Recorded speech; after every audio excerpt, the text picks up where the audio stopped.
Mesdames et messieurs, bonjour et bienvenue pour cette nouvelle édition d'Autour du monde, version Afrique. On commence tout de suite avec ce compte-rendu. L'Égypte continue ses efforts à l'égard du continent africain. C'est ce qu'a affirmé mardi la ministre de la Planification et du Développement économique, Hala Saïd, lors de la cérémonie de sortie de promotion des étudiants africains inscrits au programme Ligue africaine des jeunes maîtres relevant de la bibliothèque d'Alexandrie. Et pour plus de détails, voici un compte-rendu.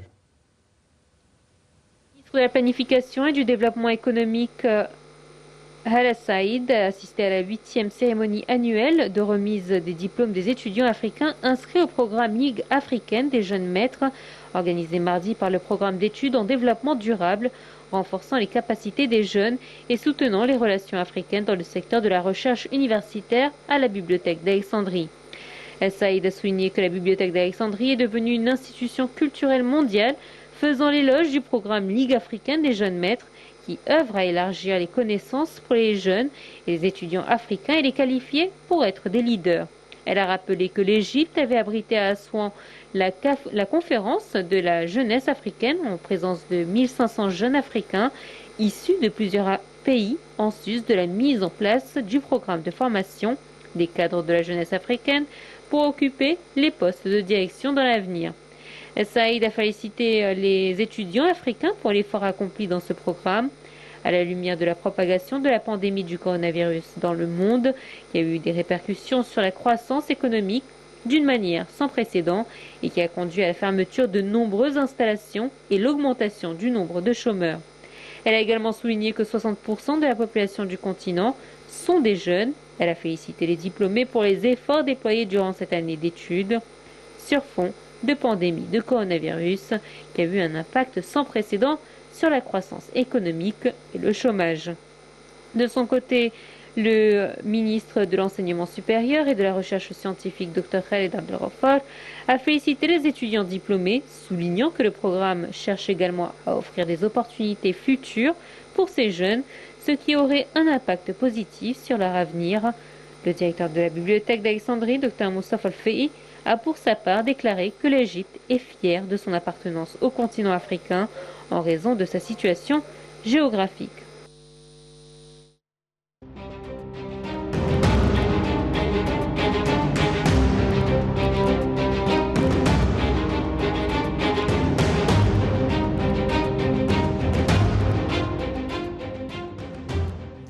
Et pour plus d'explications, mesdames et messieurs, sur ce sujet, nous avons le plaisir d'accueillir au bout du fil Dr Sahar Chawki, qui est experte en développement humain. Bonjour, Dr Sahar. Oui, bonjour. Alors, comment voyez-vous cette cérémonie qui a été faite pour la promotion des étudiants africains qui étaient hébergés en Égypte et les propos de la ministre de la Planification, Hala Saïd, concernant les efforts de l'Égypte. L'Égypte continue ses efforts à l'égard du continent africain. Bon, d'abord, je tiens à signaler que ces efforts ont été débutés là depuis le 1er novembre 2006 avec l'initiative du développement des capacités du potentiel de la jeunesse africaine en général. Oui. Et tout ceci vient dans le cadre de la journée de la jeunesse africaine qui est célébrée ces jours-ci par la bibliothèque d'Alexandrie dans le cadre d'une initiative qui s'appelle le DY21 ou bien, disons, le développement d'1 million de jeunes africains. Et cette initiative-là a été prise sous, disons, l'ombrelle de notre président depuis qu'on a annoncé lors de la conférence locale de la jeunesse en Égypte, qui rime avec, disons, les efforts de notre pays de développer la jeunesse, que nous avons la capitale, par exemple, ou bien la ville d'Assouan, qui a été nommée comme capitale de la jeunesse africaine. Oui. Alors, les initiatives qui sont déployées ces jours-ci, là, sous les auspices, ou bien l'annonce du Dr Hala pour cette cérémonie-là, ou dans le cadre de cette cérémonie-là, rend vraiment, ou bien donne vraiment une grande partie importante aux efforts étatiques pour le développement du potentiel de la jeunesse africaine. Parfait. Est-ce qu'il y a, par exemple, d'autres pas entrepris pour la coopération avec l'Afrique dans l'enseignement et les cours de direction et de management, de gérance, là? Oui, bien entendu. Exactement, c'est une formation, disons, générale, une formation, disons, avec un horizon très large. Pourquoi ça? Parce que ça rime avec, disons, le développement économique et avec la philosophie de la durabilité. Par exemple, on a nommé ce qu'on appelle les ambassadeurs de la durabilité parmi la jeunesse africaine. Oui. Alors, il y a pas uniquement la Bibliothèque d'Alexandrie, il y a d'autres académies qui vraiment enseignent ou bien forment ces jeunes Africains sur d'autres sciences ou bien d'autres domaines, pas uniquement sur le domaine du leadership ou bien de gérance, mais dans d'autres domaines par rapport à la philosophie de la durabilité, par rapport au développement de la personnalité, par rapport au développement, disons, de l'être humain en général. Sont toutes des initiatives qui visent à établir une politique stratégique dans le cadre, disons, de la conférence de la jeunesse africaine qui tombe sous les auspices de l'initiative de développement d'1 million de jeunes Africains qui a été prise avec la conférence d'Aswan en 2019. Parfait, Dr Sahar Chawqi, nous tenons à vous remercier de vos explications. Merci à vous. Je répète que vous êtes experte en développement humain. Et nous enchaînons, chers téléspectateurs, avec cette information. La ministre du Commerce et de l'Industrie, Nevin Gama, a inauguré la 23e session de la conférence et exposition sur l'investissement arabe et africain et la coopération internationale. Événement annuel considéré comme l'une des activités économiques qui renforce la coopération interarabe et interafricaine. Ceci dans le but de réaliser la complémentarité régionale. La conférence s'est ouverte au siège de la Ligue arabe. Donnant lecture à l'allocution du Premier ministre, Gama a affirmé l'attachement du gouvernement égyptien à renforcer la coopération économique arabe et africaine. Coopération qui constitue un pilier pour réaliser les objectifs du développement durable dans la région, stimuler le libre-échange et favoriser les investissements. Report de l'édition 2020 de l'Africa Investment Forum.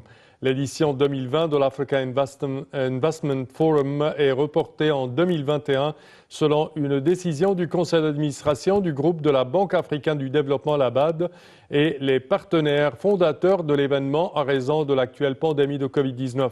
Initialement prévu sur 3 jours en novembre à Johannesburg, le forum annuel des investisseurs en Afrique en français est un marché de l'investissement innovant rassemblant des chefs d'État et de gouvernement, des promoteurs de projets, des fonds de pension, des fonds souverains et d'autres investisseurs institutionnels.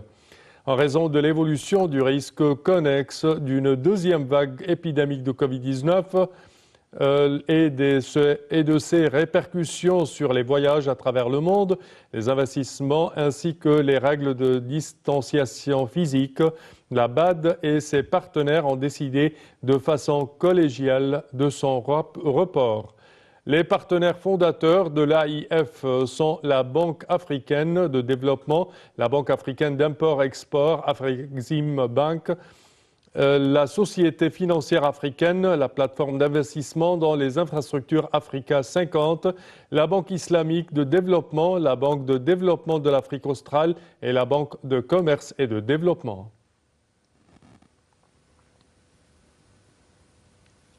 Et nous passons au Mali. 8 civils tués près de Bandiagara, dans le centre du pays. Au Mali, un bus en provenance de Mopti a été pris pour cible mardi soir par des hommes armés. Il s'agit de 8 morts. C'est une zone qui a déjà été visée le mois dernier par plusieurs attaques terroristes et où l'armée a par la suite été accusée d'exaction. Attaque qui n'a pour le moment pas été revendiquée, mais qui survient 3 semaines après celles qui ont visé le camp militaire de Sokoura, 11 soldats tués, puis 13 civils dans l'attaque d'un bus selon le bilan officiel. L'armée malienne avait dans la foulée lancé une vaste opération antiterroriste dans la zone, baptisée Yelema. Cette opération visant à protéger les populations civiles et lutter contre le terrorisme a duré 2 semaines. Elle a, selon l'armée, mobilisé plusieurs unités terrestres et des avions. Cette opération a permis de neutraliser donc et de tuer ou de capturer des terroristes et de récupérer du matériel, selon l'armée, qui n'a pas communiqué de bilan définitif. Et nous passons en Côte d'Ivoire. Le président Alassane Ouattara, réélu pour un 3e mandat contesté. Après avoir proclamé les résultats par département pendant plus de 2 jours, la commission électorale indépendante a annoncé les résultats complets de la présidentielle de samedi 31 octobre. Alassane Ouattara, 78 ans, est vainqueur avec 94,27% des voix. Pascal Afine-Guessane et Henri Konan Bédier, qui ont boycotté le scrutin mais n'avaient pas retiré formellement leur candidature, sont crédités respectivement de 0,99% et 1,66%. Kouadio Konan Bertin obtient 1,99% selon ces chiffres officiels.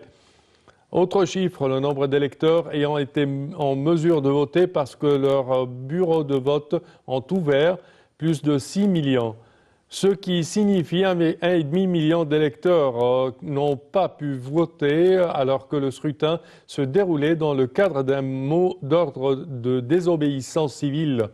Le taux de participation s'élève à 53,90% alors que le scrutin de samedi avait été émaillé d'incidents et de violences. La commission électorale indépendante a désormais 3 jours pour transmettre ses résultats au Conseil constitutionnel qui a 7 jours pour les valider. Et nous passons au Cameroun. Au moins 6 enseignants enlevés dans l'attaque d'une école. 10 jours après le meurtre de 7 écoliers dans le sud-ouest du Cameroun, au moins 6 enseignants ont été enlevés mardi dans une nouvelle attaque d'école à Kumbo, dans la région du nord-ouest camerounais. Ce nouvel assaut a été dirigé contre une école protestante et mené par des hommes encore non identifiés. Selon le chef d'église presbytérienne du Cameroun et le président du syndicat d'enseignants, 11 professeurs ont été kidnappés par les assaillants. Cependant, un responsable des autorités locales confirme la disparition que de 6 professeurs dans la soirée. Aucune information supplémentaire n'a pour l'instant été communiquée de façon officielle. Depuis 4 ans, le Cameroun est le théâtre d'un conflit sanglant entre les rebelles séparatistes et les forces de sécurité. Alors que les attaques d'école sont fréquentes, les élèves et professeurs kidnappés sont souvent libérés contre une rançon.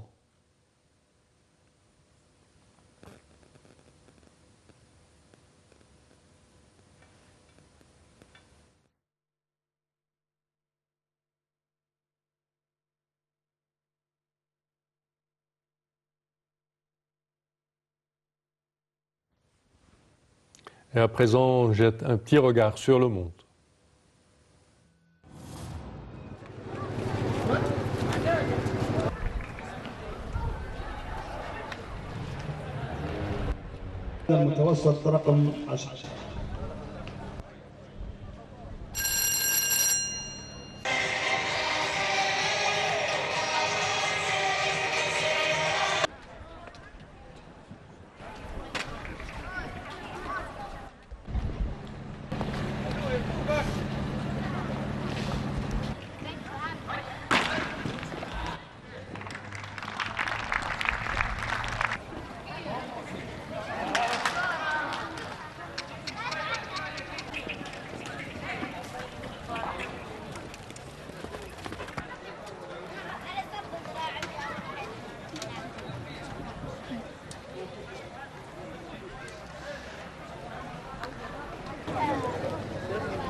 Et ceci conclut, chers téléspectateurs, notre édition d'aujourd'hui d'Autour du monde version Afrique.